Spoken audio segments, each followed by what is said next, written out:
1000 ఏళ్ల క్రితం టెక్నాలజీ లేకుండా రాజసం ఉట్టిపడే ఆలయాన్ని ఎలా కట్టారు? ఆ ఆలయంలో 80 టన్నుల రాయిని ఎలా పెట్టారు? ఆ అంతు చిక్కని ప్రశ్నలకు జవాబే తంజావూరు బృహదీశ్వర ఆలయం.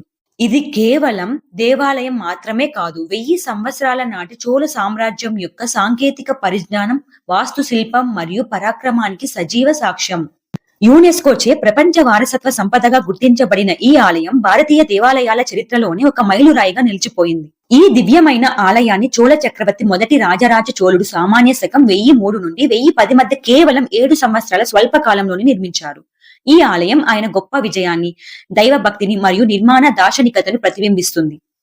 ఈ ఆలయాన్ని మొదట్లో రాజరాజేశ్వరం అని పిలిచేవారు. ఇది పూర్తిగా శివుడికి అంకితం చేయబడింది మరియు ఇక్కడ ప్రధాన దైవం బృహదీశ్వరుడు. ఈ ఆలయం యొక్క అత్యంత ఆశ్చర్యకరమైన విషయం ఏమిటంటే దీని నిర్మాణం కోసం ఉపయోగించిన రాళ్లు ఈ ప్రాంతంలో గ్రానైట్ కొండలు లేనప్పటికీ వందల మైళ్ళ దూరం నుండి గ్రానైట్ శిలను రవాణా చేసి ఆలయాన్ని నిర్మించారు. సాధారణంగా ద్రావిడ శైలిలో కట్టబడిన దేవాలయాలు ఇసుక రాయితో నిర్మించబడతాయి, కానీ బృహదీశ్వర ఆలయం పూర్తి గ్రానైట్ తో నిర్మించబడిన తొలి మరియు అతి పెద్ద ఆలయంగా గుర్తింపు పొందింది.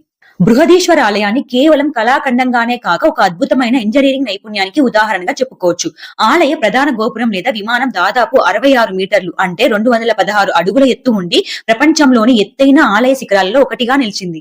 ఈ శిఖరంపై ఒక భారీ ఏకశిల గుండ్రని రాయి ఉంది. దీని బరువు అక్షరాల 80 టన్నులు ఉంటుందని అంచనా. క్రీస్తు శకం 11వ శతాబ్దంలో ఎలాంటి అత్యాధునిక యంత్రాలు లేని సమయంలో అంత బరువైన రాయిని 200 అడుగుల పైకి ఎలా చేర్చారనేది నేటికి అంతు చిక్కని రహస్యం. Download ShareChat.